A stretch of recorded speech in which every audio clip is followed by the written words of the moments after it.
making disciples, transforming. Anda mungkin bekerja lebih rajin daripada orang lain. Anda melakukan sesuatu yang bahkan tidak diminta oleh bos Anda. Anda memberikan lebih. Orang mungkin berkata, kamu bodoh, kamu ngapain kamu berkorban segitu rupa. Tapi orang nggak tahu bahwa apapun yang Anda bayarkan, itu sebuah investasi. Jangan menyerah, saudara. Apa yang Anda tabur di dalam pekerjaan Anda, pernikahan Anda, pelayanan Anda, yang nantinya untung itu adalah Anda sendiri.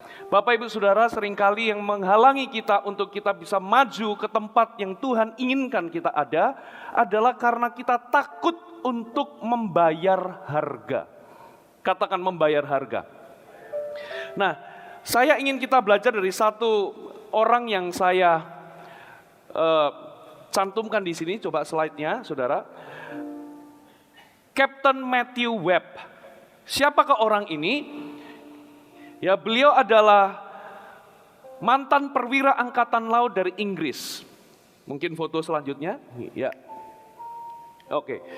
Nah, pada tanggal 25 Agustus tahun 1875, jadi ini berabad-abad yang lampau, 25 Agustus 1875, pada usia yang ke-27 tahun, mantan perwira angkatan laut Inggris ini mencapai prestasi yang banyak orang pikir mustahil di zaman itu, yaitu berenang menyeberangi Selat Inggris. Kanal Inggris yang menghubungkan Samudra Atlantik dengan Laut Utara, itu antara Calais dan Dover. Nah, menyeberangi di situ. Nah, itu adalah, selat ini adalah salah satu jalur yang tersibuk di dunia. Sampai hari ini, saudara. Kondisinya adalah arusnya sangat kuat di dalam selat itu. Yang kedua, suhunya sangat dingin. Sehingga itu dianggap sangat mengancam setiap orang yang berenang melaluinya. Tetapi Matthew Webb ini bertekad untuk membuktikan bahwa semua orang itu salah. Sehingga pada tanggal 24 Agustus 1875, dengan diolesi minyak ikan lumba-lumba, ya, untuk mengurangi gesekan tekanan arus selama di air, Matthew Webb berenang terus-menerus, berjuang melawan arus, jadi itu bukan air yang tenang, saudara. Dan melawan ikan pari yang ada di situ, saudara, selama 21 jam 55 menit tanpa henti. 21 jam 55 menit berarti 22 jam lah gitu ya. Dia harus mengalami apa ya? Itu sesuatu yang tidak mudah.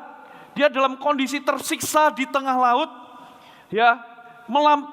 Harus melewati selat ini dengan dia berenang sejauh 39 mil atau 63 kilometer.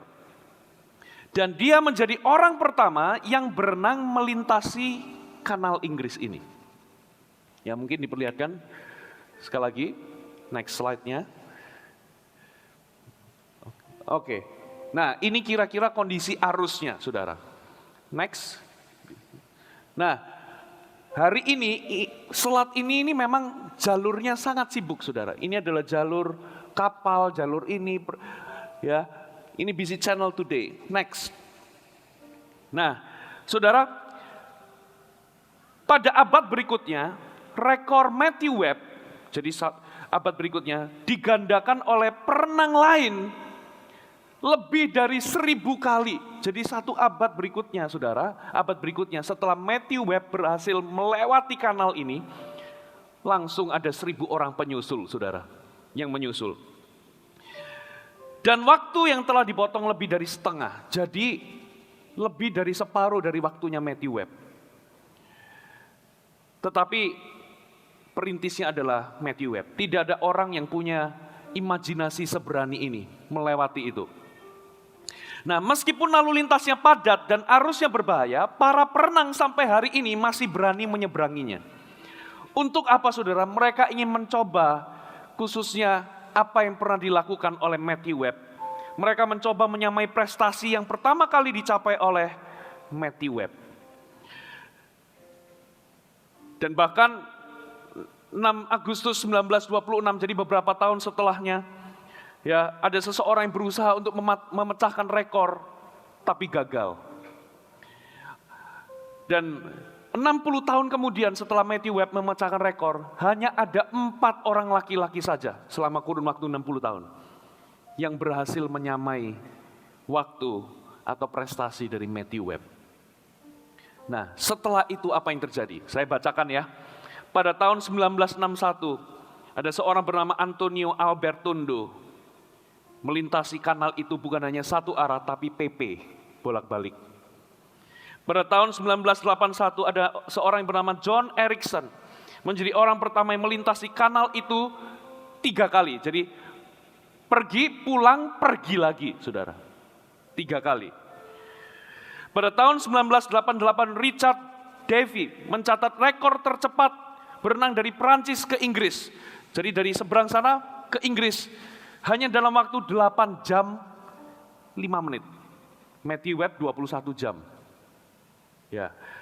Pada tahun 1994, Chet Handeby mencatat rekor tercepat berenang dari Inggris ke Prancis.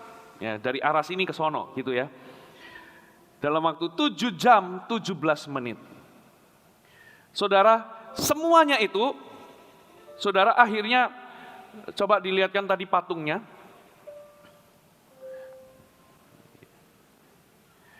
Hari ini kalau Anda pergi ke sana, Bapak Ibu Saudara, Anda akan berjumpa dengan Statue of Matthew Webb di Dover. Dan di situ ada tertulis, nothing great is easy. Tidak ada sesuatu yang besar itu mudah. Dan next slide. Intinya apa? Patung itu menggambarkan apa, saudara? Saya bacakan ya. Di patung Matthew Webb itu menggambarkan ini, renang maraton adalah warisan dan sejarah kemenangan dan bencana.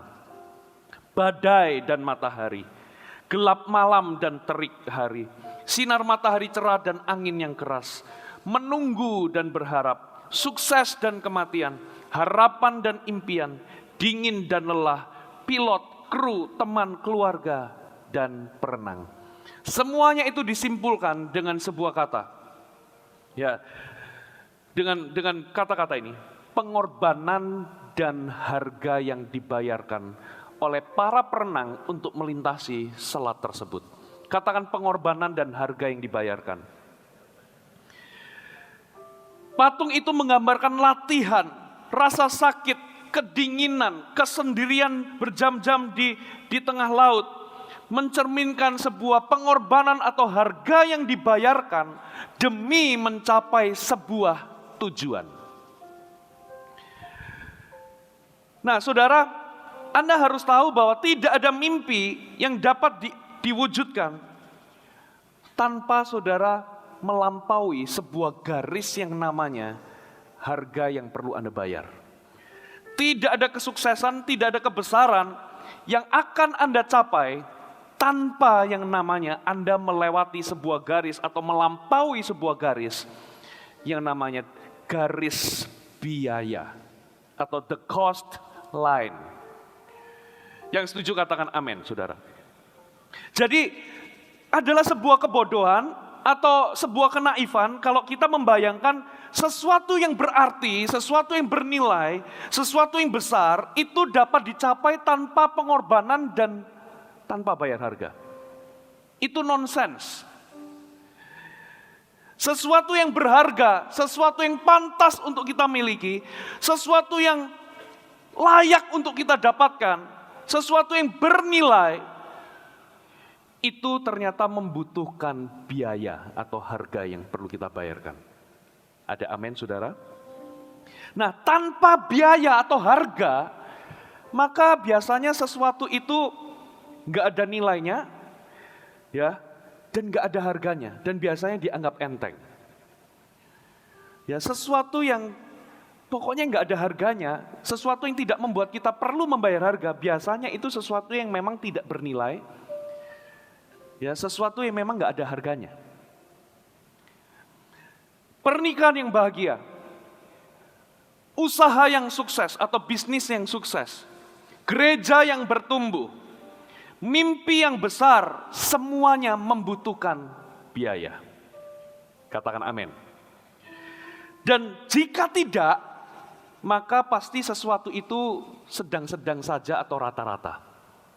Yang setuju katakan amin. Kita akan belajar dari satu orang dari Alkitab yang bernama Yakub, saudara. Kita belajar dari kejadian 29 ayat 14 sampai 30. Ada 3 prinsip yang kita akan dapatkan yang akan membentuk cara pandang kita atau perspektif kita melihat ketika kita diperhadapkan kepada sebuah harga yang perlu kita bayar. Kalau kita punya perspektif yang benar, cara pandang yang benar, saudara, maka harga yang ada di hadapan kita yang harus kita bayar, itu tidak melampaui jangkauan kita. Kalau kita punya perspektif yang benar, harga yang perlu kita bayar itu ada dalam jangkauan kita. Ya, coba kita buka Kejadian pasal yang ke-29. Anda belajar sesuatu, amin. Anda masih menyimak, mengikuti saya. Coba kita lihat Kejadian 29 ayat 14 sampai ayat yang ke-30. Saya bacakan perlahan-lahan satu perikop, lalu kita akan ambil 3 prinsip di dalamnya. Kejadian 29 ayat yang ke-14. Kata Laban kepadanya, sesungguhnya engkau sedarah sedaging dengan aku. Maka tinggallah Yakub padanya genap sebulan lamanya. Kemudian berkatalah Laban kepada Yakub, masakan karena engkau adalah sanak saudaraku, engkau bekerja padaku dengan cuma-cuma? Katakanlah kepadaku, apa yang patut menjadi upahmu? Laban mempunyai 2 anak perempuan, yang lebih tua namanya Lea dan yang lebih muda namanya Rahel. Lea tidak berseri matanya, tetapi Rahel itu elok sikapnya dan cantik parasnya. Jadi kalau Alkitab itu katakan cantik, itu benar-benar cantik, saudara. Ayat 18, Yakub cinta kepada siapa, saudara? Rahel. Sebab itu ia berkata, aku mau, katakan mau. Mau apa, saudara? Lihat, bekerja padamu 7 tahun lamanya untuk mendapat Rahel, anakmu yang lebih muda itu. Saud Laban, lebih baiklah ia kuberikan kepadamu daripada kepada orang lain. Maka tinggallah padaku. Jadi, bekerjalah Yakub 7 tahun lamanya untuk mendapatkan Rahel itu. Tetapi yang 7 tahun itu dianggapnya seperti beberapa hari saja. Karena cintanya kepada Rahel. Lanjut, 21.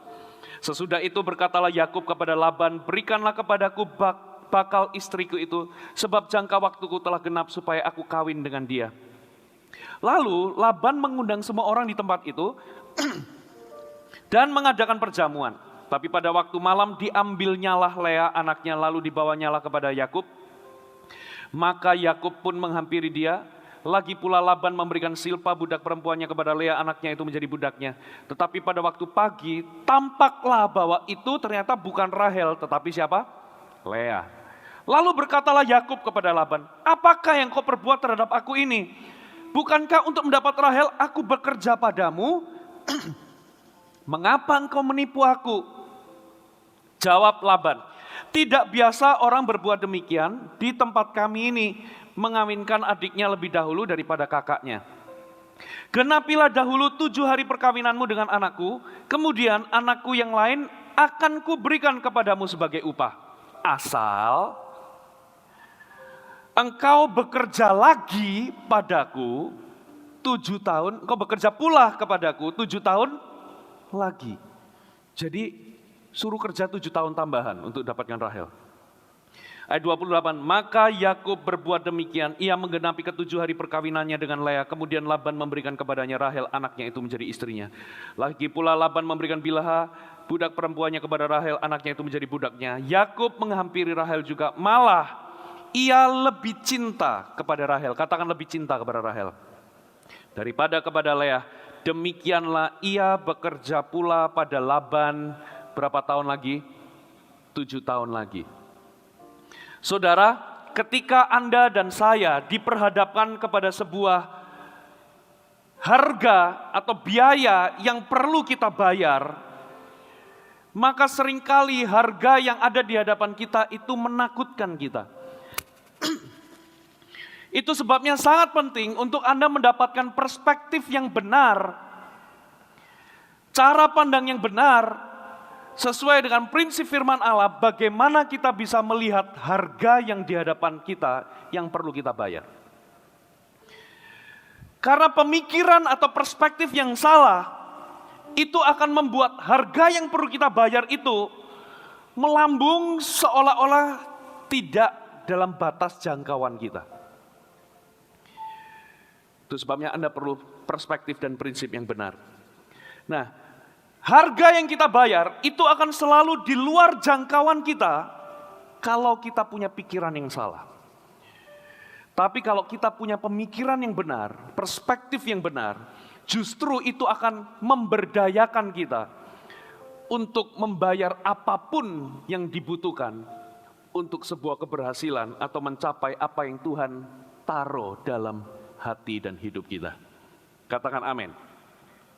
Kalau kita punya prinsip yang benar, cara pandang yang benar, justru pemikiran yang benar dan cara pandang yang benar itu akan mengempower kita, memberdayakan kita untuk kita mampu membayar apapun harga yang diperlukan untuk mencapai apa yang Tuhan telah letakkan atau telah taruh di dalam hidup dan hati kita. Katakan amin. Apakah yang Tuhan taruh dalam hidup kita, hati kita? Entahkah itu sebuah pernikahan yang bahagia? Entahkah itu sebuah bisnis yang sukses dan memuliakan Tuhan? Atau entahkah itu sebuah pelayanan yang betul-betul berdampak dan berhasil yang membawa kemuliaan bagi nama Tuhan? Atau apa? Anda sendiri yang tahu. Dan saya berdoa prinsip ini akan membantu Anda untuk mencapai apa yang Tuhan memang intend untuk Anda capai di dalam hidup ini. Katakan amin. Nah, perhatikan saudara, Rahel itu mahal. Tapi dari ayat yang kita baca, Yakub sama sekali tidak menunjukkan keberatan sedikit pun untuk membayar harganya. Saya ulangi, Rahel itu harganya sangat mahal. 7 tahun kerja plus 7 tahun lagi. Berapa? 14 tahun. Tetapi kalau Anda lihat dari ayat-ayat yang barusan kita baca, Anda tidak menemukan sedikit pun keberatan dari Yakub untuk membayar harganya. Kenapa demikian? Karena Yakub mengerti 3 prinsip ini. Yakub memiliki tiga prinsip di dalam kehidupannya. Dan saya berdoa prinsip ini akan menjadi prinsip hidup Anda. Sehingga Anda siap di dalam membayar harga dari apapun rencana Allah yang Tuhan inginkan terjadi dan capai dalam kehidupan Anda. Katakan amin. Are you ready? Yakub itu memiliki prinsip. Yakub itu mengerti. Yang pertama saudara, prinsip yang pertama. Kita baca sama-sama ya, 1, 2, 3. Next. 1, 2, 3. Apapun yang berharga akan selalu membutuhkan biaya. Prinsip yang pertama saudara. Yakub, coba kita lihat ayat 18 dulu. Kejadian 29 ayat 18. Kita balik lagi. Ya, coba ditampilkan. Coba kita lihat. Yakub cinta kepada Rahel. Sebab itu ia berkata, aku mau bekerja padamu berapa tahun? 7 tahun lamanya untuk mendapatkan Rahel anakmu yang lebih muda. Perhatikan, ketika Yakub cinta sama dia tahu bahwa Rahel ini mahal. Dan dia mengerti sebuah prinsip. Untuk memperoleh sesuatu yang berharga, pasti membutuhkan biaya. Itu sebabnya dia berkata, untuk Rahel, aku mau bekerja 7 tahun. Dia punya prinsip hidup, ya, begini. Sama sekali Yakub itu tidak ingin ataupun tidak berharap mendapatkan Rahel dengan murah atau gratisan. Dia punya prinsip sesuatu yang berharga pasti ada biayanya. Katakan amin. Untuk seseorang perempuan yang punya kecantikan yang sangat dihargai tinggi oleh ayahnya, dia itu tahu, Yakub itu tahu bahwa ini punya label harga yang mahal. Jadi dia menerimanya dengan cara apa? aku siap kerja 7 tahun, aku siap bayar harganya. Sebab dia punya prinsip, tidak ada sesuatu yang berharga dalam hidup ini tanpa biaya. Katakan amin. Nah, masalahnya saudara, kita itu hidup di tengah masyarakat yang punya budaya atau mentalitas gratisan. Betul atau betul, saudara? Ya, mentalitas ini mengharapkan kita bisa memperoleh banyak hal yang berharga tanpa bayar apapun. Betul atau betul? Mentalitas ini somehow begitu kental di masyarakat. Dan saya berdoa mulai hari ini kita bertobat. Kita nggak boleh punya pikiran sesuatu yang bernilai dan berharga, itu nggak perlu biaya. Mentalitas gratisan ini punya berbunyi seperti ini mentalitas ini. Banyak orang menginginkan nilai bagus tanpa belajar.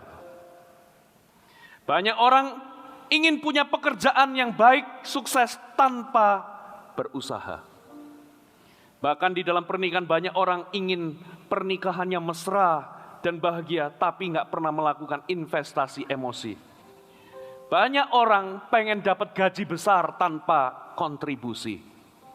Mentalitas ini yang namanya mentalitas gratisan. Aku pengen nilai yang bagus, aku pengen sukses, aku pengen sekolahku punya nilai yang tinggi, tapi kagak mau belajar. Aku mau sukses, aku mau berhasil di dalam pekerjaanku, aku mau naik dan bukan menjadi turun. Bukankah firman Tuhan katakan kita akan terus naik dan bukan menjadi turun, tapi kagak mau berusaha. Males. Datang telat, pulang lebih cepat. Kita pengennya apa, saudara? Aku ingin mendambakan pernikahan yang bahagia, tapi nggak pernah berusaha memberikan investasi emosi kepada pasangan. Macam-macam, saudara. Bahkan aku ingin gajiku gede tanpa ada kontribusi. Ini yang saya namakan mentalitas gratisan. Dan mentalitas ini Yakub tidak memiliki. Yakub tahu bahwa ini nggak bisa. Yakub itu mengerti sebuah prinsip. Untuk sesuatu yang bernilai dan berharga, pasti ada biayanya. Katakan amin. Dia sama sekali nggak punya mentalitas, aku bisa dapatkan Rahel gratisan. Itu sebabnya dia berkata, karena aku cinta pada Rahel, aku mau bekerja padamu berapa tahun? 7 tahun.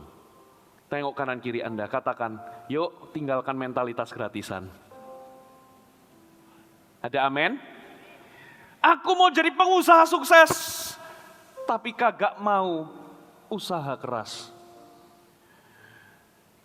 Aku ingin jadi hamba Tuhan yang berhasil, tapi tiap hari isinya malas-malesan. Kagak berlaku dalam kerajaan Allah prinsip seperti ini. Memang saudara, keselamatan itu gratis anugerah. Katakan amin. Tapi kalau Anda ingin berbuah-buah dalam kerajaan Allah, Bapak Ibu Saudara, nggak boleh ada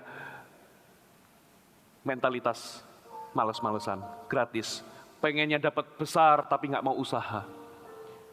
Itu seperti ya yang Anda lihat mungkin di video atau di TV-TV. Ya, coba lihat mentalitas yang misalnya terjadi kerusuhan, menjarah supermarket atau minimarket. Nah, mentalitas itu meraup sebanyak-banyaknya asal gratis. Nggak boleh punya mentalitas ini. Katakan amin. Nah, orang-orang seperti ini yang punya mentalitas seperti ini percaya bahwa Tuhan, dunia dan segala isinya itu utang sama dia. Jadi kalau bisa apapun yang mereka dapatkan itu kalau bisa itu gratis. Nggak bayar apa-apa. Ya, dan mentalitas ini mentalitas murahan. Dan hanya menghasilkan sebuah kehidupan yang punya mutu yang sangat rendah. Kualitas yang sangat rendah. Dan Anda tahu, satu-satunya sesuatu yang tidak ada harganya atau tidak perlu bayar harga itu adalah kehidupan yang rata-rata atau sedang-sedang saja. Anda bahkan tidak perlu melakukan apa-apa untuk menjadi sedang-sedang atau rata-rata. Betul? Dan kalau Anda memelihara mentalitas ini, maka kehidupan Anda akan rata-rata dan sedang-sedang saja. Saya mau tanya kepada Anda, kira-kira Tujuan apa yang Anda inginkan dalam hidup ini? Kira-kira apa yang Tuhan inginkan dalam pekerjaan Anda, pernikahan Anda, pelayanan Anda? Kemana Anda mau bawa bisnis Anda, kehidupan Anda?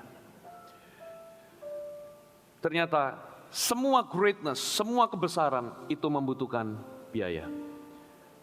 Nothing great comes easy.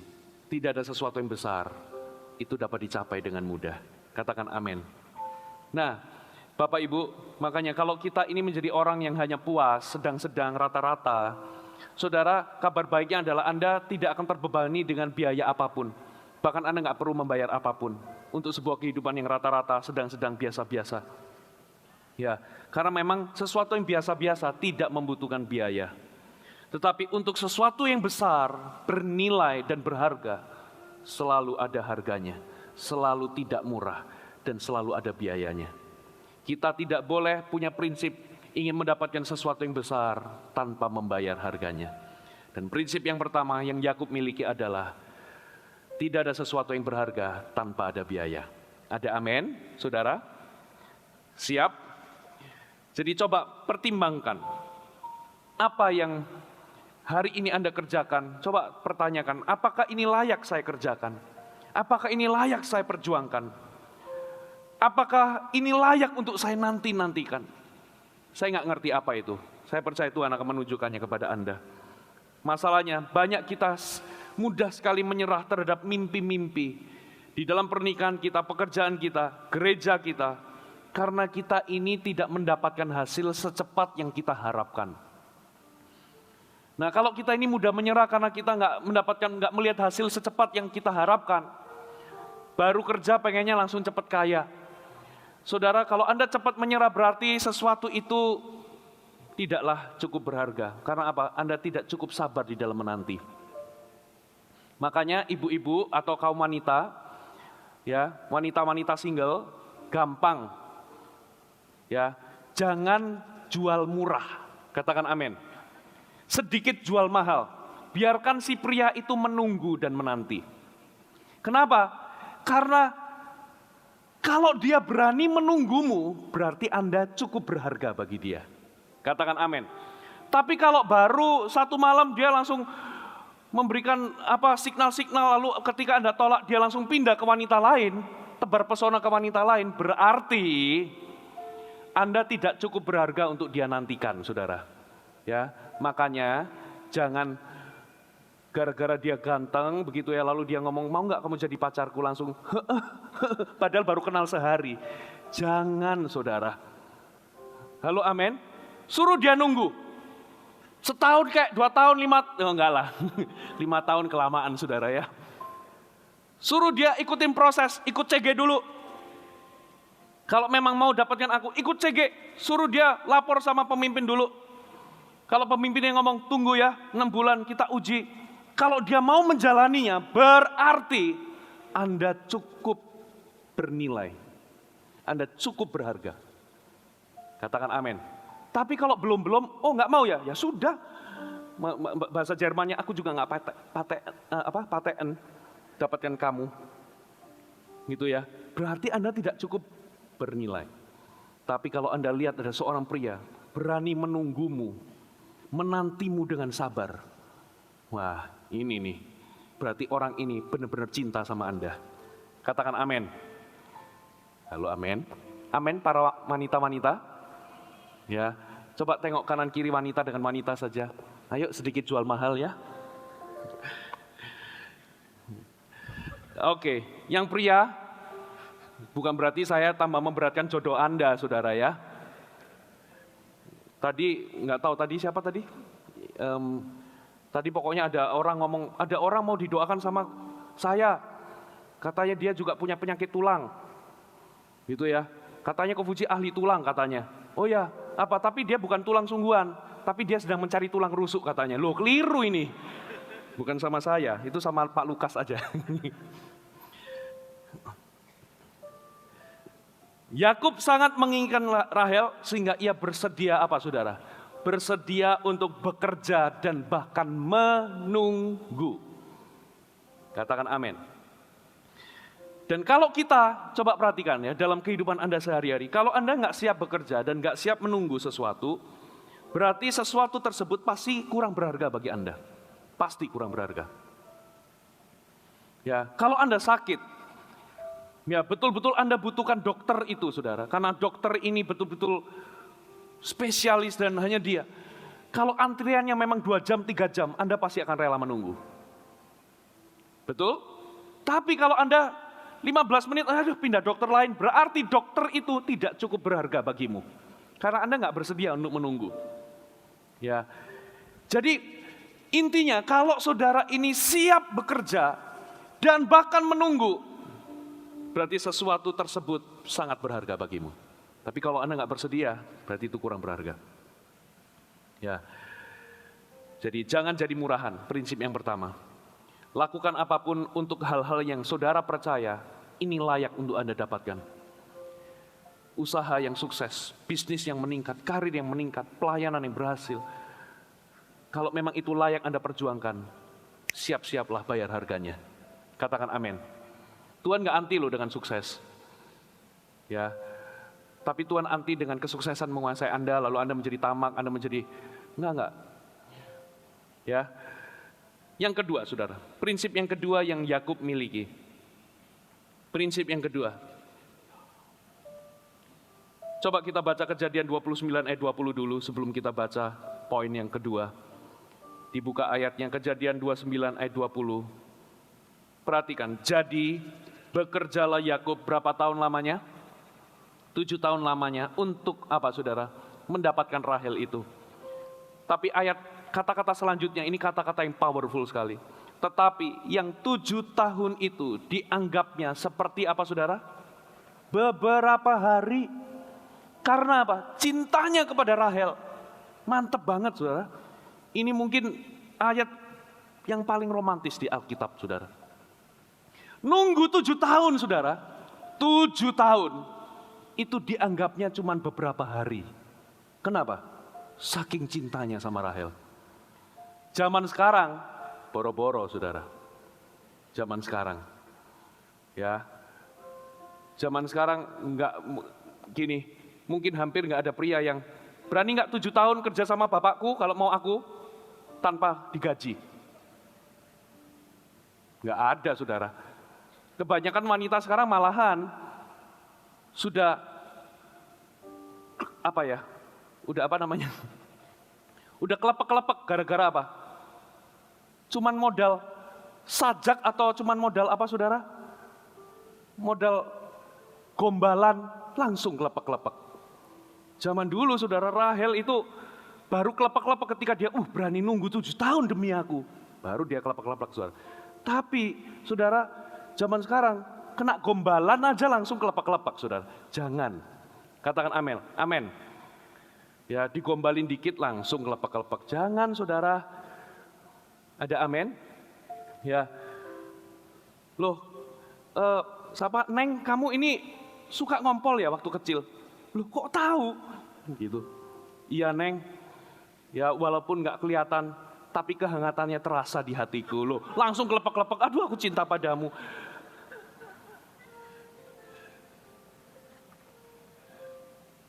Saudara, perhatikan, beda dengan di zaman Yakub. Beberapa tahun, 7 tahun itu rasanya kayak 7 hari. Mantep banget gak?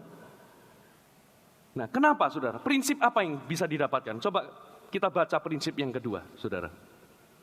Kita baca sama-sama. Tujuan pasti lebih besar daripada biayanya. Maksudnya bagaimana? Saudara, gini loh, kita itu nggak akan pernah siap membayar sebuah harga kalau kita tidak melihat bahwa memang harga itu pantas atau barang itu pantas untuk kita miliki. Kita nggak pernah siap membayar apapun yang diminta dari kita kecuali kita yakin bahwa memang harganya pantas untuk kita miliki, pantas untuk kita bayarkan. Katakan amin. Jadi kenapa kok Yakub ini 7 tahun itu seperti cuma 7 hari? Karena dia melihat bahwa Rahel Karena dia itu matanya tertuju kepada Rahel, yaitu tujuan, bukan berapa tahun yang dia bayarkan. Jadi mata Yakub itu tertuju kepada tujuannya, bukan kepada harganya. Katakan amin. Jadi kehidupan ini mengajarkan kita hal yang serupa, saudara. Coba Anda lihat di sekeliling saudara. Ya, saudara pasti menemukan contoh ya. Ada seorang suami yang berani berkata tidak kepada perselingkuhan ketika dia punya kesempatan untuk selingkuh. Karena apa? Karena dia melihat istri, anak-anaknya, keluarganya jauh lebih berharga daripada dia menikmati kesenangan sesaat. Pernah nggak Anda melihat seorang ibu, mama, kerja lembur demi supaya anak perempuannya bisa les piano? Kenapa kok ibu ini melakukannya? Karena dia melihat tujuannya lebih besar daripada harga yang dia bayarkan. Dia itu pengen anaknya bisa piano, bisa main piano. Jadi dia nggak peduli aku lembur, aku banting tulang, nggak peduli, asal aku bisa ngelesin anakku main piano. Seorang atlet rela bangun pagi setiap hari jam 5 dan berlatih. Kenapa demikian? Karena orang ini melihat tujuannya lebih besar daripada harga yang dia bayarkan. Katakan amin. Bahkan ada seorang guru yang rela tinggal lebih lama di sekolah, semuanya sudah pulang. Simple, supaya dia bisa mengajar lebih karena cintanya kepada anak-anak. Dia rela membayar harga itu demi sebuah tujuan yang lebih besar. Dan saya percaya dalam hidup ini, tanpa sadar Anda pun pernah melakukannya. Saudara rela membayar sebuah harga karena Anda melihat tujuan itu layak untuk Anda perjuangkan. Berapa banyak Anda orang tua hanya demi supaya anak Anda itu bisa mendapatkan mainan impiannya. Anda rela melakukan segalanya demi bisa memberikan mainan buat anak-anak Anda. Nah, saudara, dalam hidup ini selalu ada tarikan antara tujuan dan harga, tujuan dan harga, tujuan dan harga. Katakan amin. Nah, saudara, kesiapan kita di dalam membayar harga itu ditentukan dari ketika kita melihat tujuan itu lebih besar daripada harga yang kita bayarkan. Ada amin, saudara? Saya nggak ngerti apakah harga yang perlu Anda bayar itu sebuah perubahan, ataukah uang, ataukah waktu, atau sebuah upaya, sebuah kerja keras yang Anda perlu lakukan. Tapi apapun itu, saya percaya, harga yang Anda bayarkan, Anda akan siap membayarnya demi sebuah tujuan yang lebih besar yang Anda ingin capai. Prinsip yang kedua yang Yakub miliki adalah dia selalu melihat tujuannya lebih besar daripada harga yang dia bayar. Katakan amin. Ya, Esau lupa betapa penting tujuannya, sehingga dia rela menukarkan hak kesulungannya demi mendapatkan semangkuk sup, ya, semangkuk kacang merah. Yusuf itu tahu betapa pentingnya, berharganya tujuannya dalam kehidupannya. Tuhan telah menyatakan di masa mudanya bahwa dia akan dipakai Tuhan, dia akan menjadi pembesar lewat sebuah mimpi. Dan satu kali dia berani menolak istri dari Potifar karena dia melihat bahwa tujuannya lebih besar daripada harga yang dia bayarkan. Seorang muda yang kaya raya yang menolak mengikut Yesus dan tidak siap memberikan miliknya karena dia tidak melihat bahwa tujuannya lebih besar daripada harga yang dia bayarkan. Dan hari ini saya mewakili teman saya dengan teman-teman full timer, saudara. Saya juga melihat ada banyak hidup yang diserahkan, meninggalkan segala impian, pekerjaan mungkin, bisnis, demi satu. Kita memenuhi panggilan Tuhan sebagai hamba Tuhan. Karena kami, hamba-hamba Tuhan di Mawar Sharon, kami melihat tujuan kami lebih tinggi, lebih besar daripada harga yang bisa kami bayarkan. Ada amin? Sehingga kalau Anda lihat teman-teman hamba Tuhan, mereka pasti punya story story-nya masing-masing. Bagaimana mereka melepaskan ini, melepaskan itu demi saudara melayani Tuhan sepenuh waktu.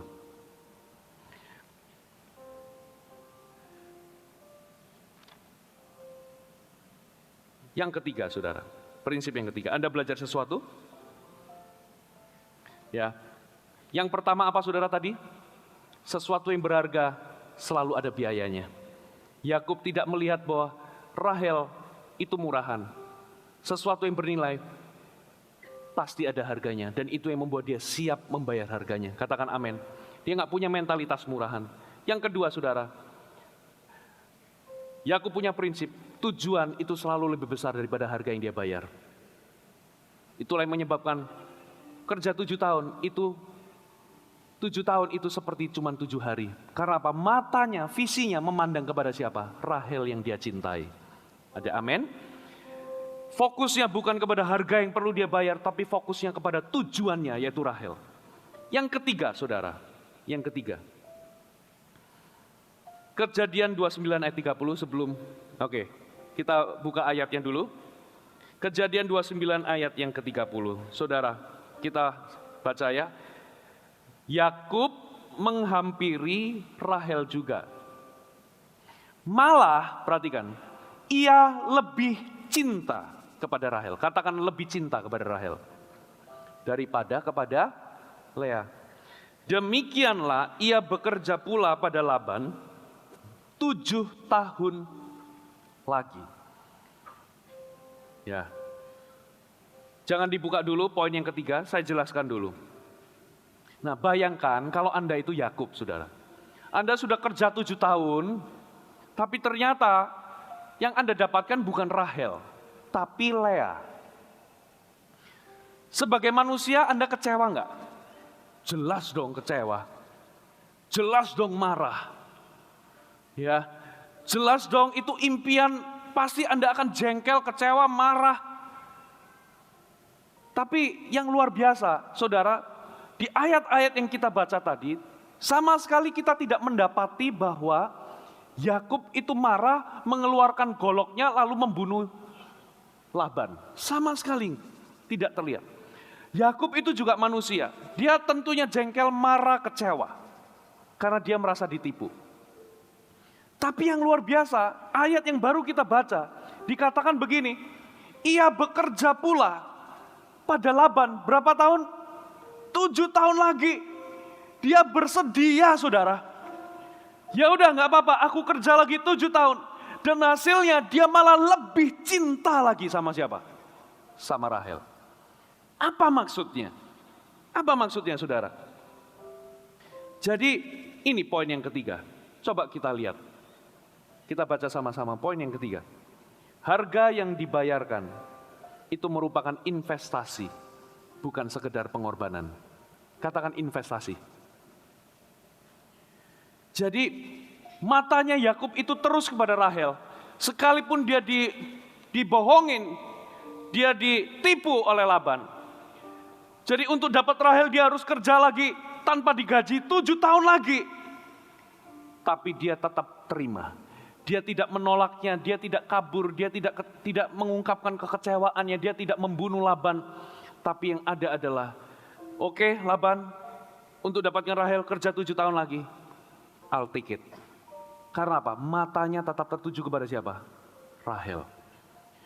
Dan apa yang dilakukan Yakub ini, dengan kerja 7 tahun lagi, itu Yakub punya prinsip, aku kerja 7 tahun lagi demi Rahel. Ini bukan pengorbanan. Katakan bukan pengorbanan, tapi investasi. Katakan amin. Dan apa yang terjadi? Saya percaya Rahel sudah tambah kelepak-kelepak lagi, saudara. Karena apa?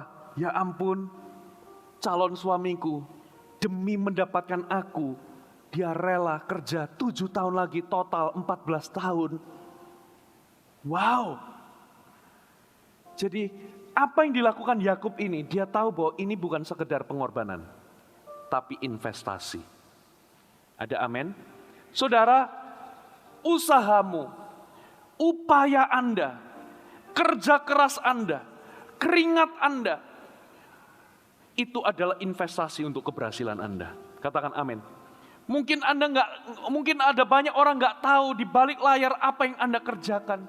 Anda tidur larut malam demi sebuah, Anda mengasah diri atau Anda memperbaiki diri, Anda bekerja lebih keras daripada orang lain. Orang nggak tahu. Satu hal, apapun yang Anda lakukan di dalam membayar harga, itu adalah sebuah investasi. Katakan amin. Itu tidak akan pernah sia-sia. Itu akan kembali dalam bentuk apa? Sebuah keberhasilan yang Anda akan terima pada nantinya. Katakan amin. Semua upaya Anda hari ini, meskipun Anda nggak lihat hasil pada hari ini, semua kerja keras, semuanya itu bukan hanya sekedar pengorbanan, tapi sebuah investasi. Katakan amin. Saudara, pengorbanan dan investasi itu beda. Kelihatannya mirip. Ya, keduanya memang menyiratkan adanya tuntutan untuk kita membayar sebuah harga, pengorbanan dan investasi. Tapi pola pikir dari keduanya itu sangat berlawanan, saudara. Pengorbanan itu sepertinya Anda mengalami kerugian ketika Anda melakukannya. Tetapi investasi itu di ujungnya Anda lah yang mendapat keuntungan. Katakan amin. Makanya Alkitab pernah mengatakan sebuah perumpamaan di firman Allah. Ketika seseorang menemukan sebuah ladang yang ada harta karun, apa yang terjadi? Orang itu pergi menjual semua miliknya. Nah itu seringkali orang melihat, waduh dia berkorban besar ya, dia jual semuanya loh sampai habis semuanya demi mendapatkan ladang ini. Tapi sebetulnya yang orang banyak nggak tahu, sebetulnya itu adalah prinsip invest. Dia berkorban menjual semua miliknya demi dapatkan ladang ini, karena dia tahu di dalam ladang ini ada harta karun. Katakan amin. Jadi apa yang dia lepaskan di sana, itu sebetulnya bukan pengorbanan, tapi sebuah investasi untuk sesuatu yang lebih besar pada nantinya. Ada amin? Nah, saudara, fokus Anda kepada apa hari ini? Kalau fokus Anda dalam kehidupan rohani Anda itu sesuatu yang fana, maka apapun yang Anda bayarkan untuk mendapatkan hal yang kekal, itu akan dipandang sebagai pengorbanan. Kalau fokus Anda kepada hal yang fana ini, apapun yang Anda bayarkan untuk hal yang kekal, itu dianggap sebagai kerugian, pengorbanan. Tapi kalau fokus Anda kepada kekekalan, apapun yang Anda bayarkan di dalam dunia fana ini, Anda akan pandang itu sebagai investasi. Upahmu besar di sorga. Katakan amin. Nah ini yang menggambarkan. Jadi saudara, pernikahan yang bahagia, kelihatannya Anda hari ini berjuang, berupaya. Yang nantinya untung itulah Anda sendiri. Katakan amin. Di dalam karir Anda mungkin bekerja lebih rajin daripada orang lain. Anda melakukan sesuatu yang bahkan tidak diminta oleh bos Anda memberikan lebih. Orang mungkin berkata, kamu bodoh, kamu ngapain kamu berkorban segitu rupa. Tapi orang nggak tahu bahwa apapun yang Anda bayarkan, itu sebuah investasi. Andalah yang nanti akan mendapatkan keuntungannya. Katakan amin. Jadi jangan menyerah saudara. Kalaupun Anda hari ini berupaya menabur sesuatu, tidak ada hasilnya. Saya percaya, semua yang Anda tabur itu tidak akan pernah sia-sia. Apa yang Anda tabur di dalam pekerjaan Anda, pernikahan Anda, pelayanan Anda, semuanya merupakan sebuah investasi dan bukan pengorbanan. Ada amin saudara? Dan Tuhan kita juga tidak akan tutup mata. Semua kerja keras, itu pasti ada hasilnya. Semua upaya, semua harga yang dibayar, pasti akan membuahkan hasil. Amin saudara. Hai, terima kasih sudah bergabung bersama kami, Gereja Mount Sharon, Jabodetabek. Sebagai gereja Tuhan, adalah kerinduan bagi kami untuk melihat Anda terus bertumbuh di dalam pengenalan akan Tuhan dan mengalami perubahan hidup. Maka dari itu, bergabunglah bersama komunitas kecil kami, Connect Group. Dapatkan informasi lebih lanjut pada kolom deskripsi kami. Last but not least, don't forget to subscribe dan bagikan video ini kepada orang yang Anda kasihi. Thank you for joining us and see you next time.